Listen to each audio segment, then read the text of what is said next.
النهاردة هعملك الطعمية بطريقة سهلة وسريعة من غير مكنة الطعمية ولا حتى كبة. تعالى اقولك ازاي، وكمان ازاي تخزنيها عشان تبقى جاهزة معاكي لسحور رمضان. يلا نبدأ، وقبل ما نبدأ نصلي على النبي ونقول بسم الله، وتعالوا نشوف الطريقة والخطوات. هنجيب نص كيلو من الفول المدشوش، هننقعه ليلة كاملة. بعد كده هنصفيه كويس من المية، وهنجيب ربطة من الكرات وده أساسي في الطعمية، وبقدونس وكزبرة كمية صغيرة مش كتير، وبصل وتوم. البصل ياريت يكون أخضر، أحلى بكتير من انك تحطي بصل الناشف العادي.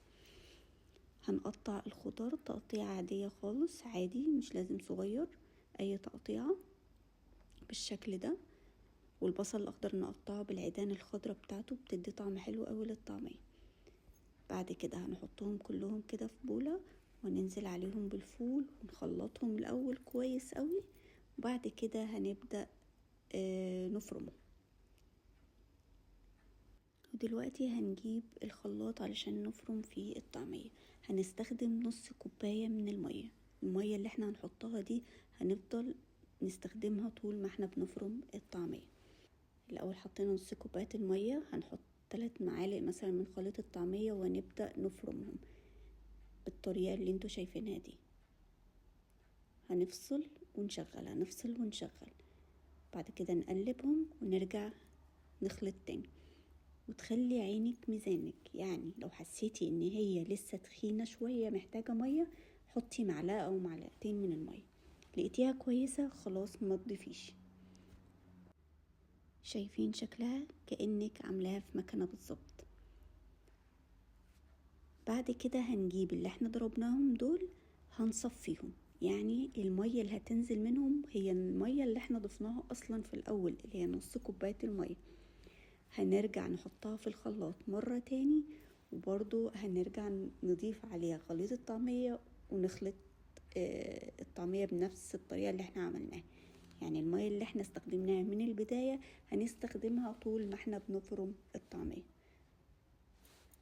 شايفين دي المية اللي نزلت معانا، هنرجعها في الخلاط، هنحط فوقيها خليط الطعمية بالشكل ده. بعدين هنرجع نفرم تاني بنفس الطريقة اللي احنا فرمناها. اول ما تحسي ان هي تقلت معاكي قلبي بالمعلقة وارجعي افرمي مرة تاني. انا بس مبطئة الفيديو علشان تعرفي الطريقة بالظبط. شايفين شكلها؟ ونرجع برضو نصفيها وناخد المية وبرضو نحطها في الخلاط، وهكذا لغاية ما نخلص الكمية كلها.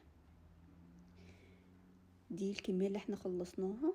بعد ما تعمليها كده بتاخديها في بولة تكون اوسع شوية، وبمضرب كهربائي عندك، وابدأي اخلطي فيها عشان يدخل فيها كمية هواء، وتكون الطعمية هشة معاكي وانتي بتاكليها بالشكل ده. شايفين اصلا حجمها اتضاعف ازاي ولونها بقي فاتح.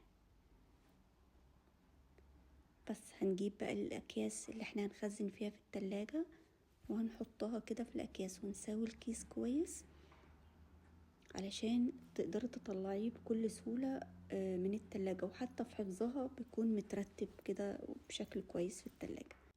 وكمان يا جماعة احنا بنخزنها بدون اي توابل نهائي، بنخزنها كده ولما بنيجي نستخدمها بنتبلها. الطريقة دي هتسهل عليكي جدا اكلها في الايام العادية في رمضان، واحسن بكتير من انك انتي تشتريها من بره. تعالوا نجرب حتة كده مع بعض نقليها. اخدت كده حتة من الطعمية، حطيت عليها كمون وكزبرة وملح وكربوناتو. بس لو ما عندكيش كربوناتو ممكن حتة صغيرة من البيكنج باودر. هقلبها، وده فلفل احمر هريسة، نعملها بقى محشية. نحطها كده بالطريقة دي عليها سمسم بقى، ونبدأ نقليها. وجربي بقى طريقتي في تجهيز الطعمية لسحور رمضان، وخزنيها ووفري وقتك ومجهودك، وكمان هتضمني طعم مضمون في اي وقت. شايفين بعد ما خرجت مقرمشة ازاي؟ اسمعوا، وكمان هشة جدا. يلا هستناكم تجربوها وتقولوا لي رأيكم في الكومنتات، وما تنسونيش في اللايك والاشتراك وتفعيل الجرس. رمضان كريم عليكم.